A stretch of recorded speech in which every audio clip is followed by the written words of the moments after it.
Qatar 2022 brought in about $7.5 billion in revenue. The host country spent roughly $220 billion. Wait, who made money here? The World Cup is one of the biggest financial events on the planet. 5 billion viewers, billions in sponsorships and TV rights, countries competing to host it. But when you pull apart who actually profits versus who just writes the checks, the story gets uncomfortable. Revenue is not profit. Revenue is all the money coming in the front door. It's the big, exciting headline number. Profit is what's left after you pay for everything. Most businesses track both. The World Cup, the entity that collects the revenue and the entity that pays the costs are not the same. FIFA, the organization that owns the World Cup, brought in about $7.5 billion in the Qatar cycle. That's revenue. Where did that money come from? 4 streams: TV rights, sponsorships, licensing, and tickets. TV and sponsorships together are about 70% of it. Broadcasting brought in about $3.5 billion. Sponsorships, roughly $1.5 billion. Tickets? Less than $700 million. Tickets, the thing fans physically buy, are less than 10% of FIFA's income. The real money is in attention, selling the right to broadcast it. After FIFA pays prize money, operations, and development grants, it kept over $1 billion in surplus that cycle. And it ended with almost $4 billion in reserves. So FIFA's $7.5 billion in revenue became real profit. Now let's talk about what the host country spent. Qatar spent roughly $220 billion total, but only about $7 to $10 billion was tournament operations and stadiums. The rest? General infrastructure. Most of that spending, the metro, the airport, roads, hotels, was Qatar's broader development plan. It wasn't World Cup specific, but the Cup was the deadline. Brazil spent about $15 billion total for 2014. Stadium construction, roughly $3.5 billion. FIFA contributed about $2 billion to operations. Russia, $11 to $14 billion. South Africa, about $4 billion, including over $1 billion in stadium construction. Notice the pattern? The host pays for stadiums, security, transport, and infrastructure. FIFA collects the broadcast and sponsor money. FIFA builds nothing. An academic study looked at 43 mega events, Olympics and World Cups, from 1964 to 2018. 86% ran a deficit. The study asked, who profits? For FIFA and the IOC, quote, very much so. For organizing committees, sometimes, but not very often. For the host city, hardly ever. Here's why. The study found close to $70 billion in total revenues across those events, and over $120 billion in costs. Average return on investment? Negative 38%. For the World Cup specifically, 92% ran a deficit. Russia was the only outlier. The structure is elegant. Quote, all of the revenues accruing to FIFA, while host governments incur most of the costs. Socialized costs, privatized profits. Now let's talk about what happens after the tournament ends. The stadiums stay. The costs don't stop. Brazil built a stadium in Brasilia called Mané Garrincha. Cost about $550 million.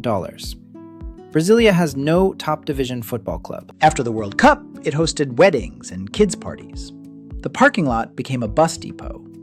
Offices were repurposed for civil servants. Rio's mayor said later, quote, Brazilians have not benefited. There is regret that we even staged it. An audit found corruption added 30 to 40% to costs. This is called a white elephant, an expensive asset whose upkeep exceeds its usefulness. Maintenance can run hundreds of thousands per month. Forever. So you build a stadium for the World Cup. You spend hundreds of millions. Then you spend hundreds of thousands a month maintaining it, even when it sits empty. What about tourism? South Africa was forecast to see up to about 480,000 international visitors. Independent academics measured roughly 40 to 220,000 net. Cost per extra visitor? roughly $5,000 to $13,000 per person. Qatar targeted 1.5 million visitors for the World Cup.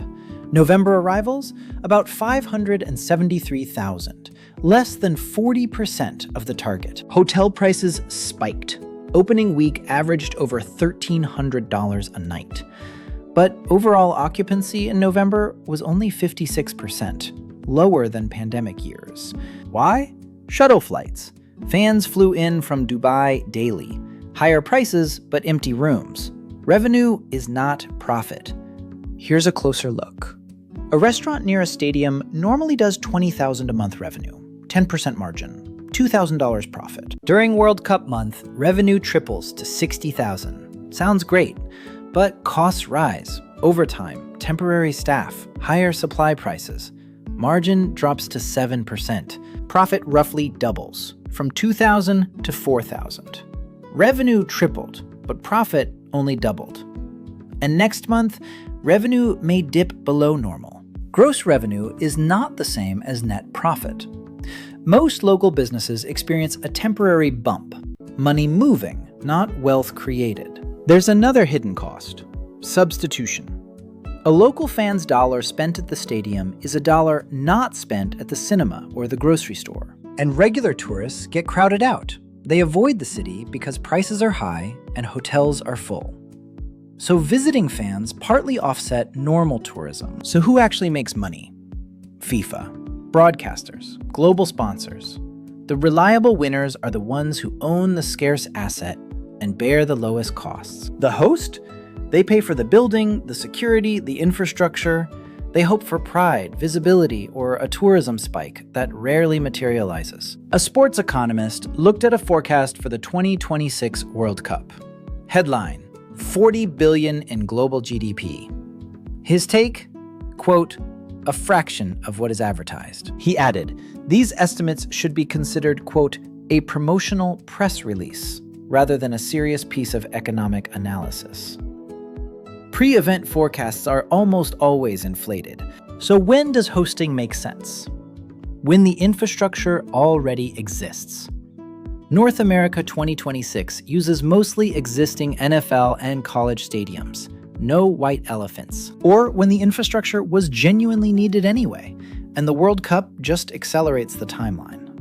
But rushed timelines add cost premiums. Or when the real goal is soft power and visibility, and the host accepts the cost as marketing spend, not as an investment that will pay off financially. But if you're building stadiums from scratch in cities with no long-term tenant, and you're selling it as an economic winner, that's the winner's curse. The country that wins hosting rights is often the one that most overestimated the benefits. Optimism becomes a liability when you can't walk it back. One more data point. In 1994, the US hosted the World Cup.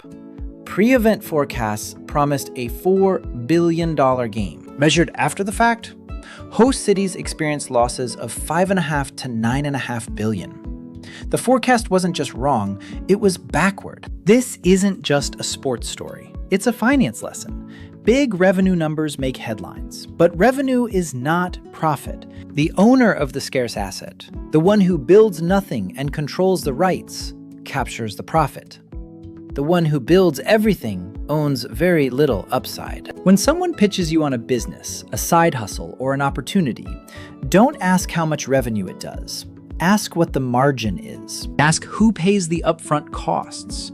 Ask what happens after the excitement fades.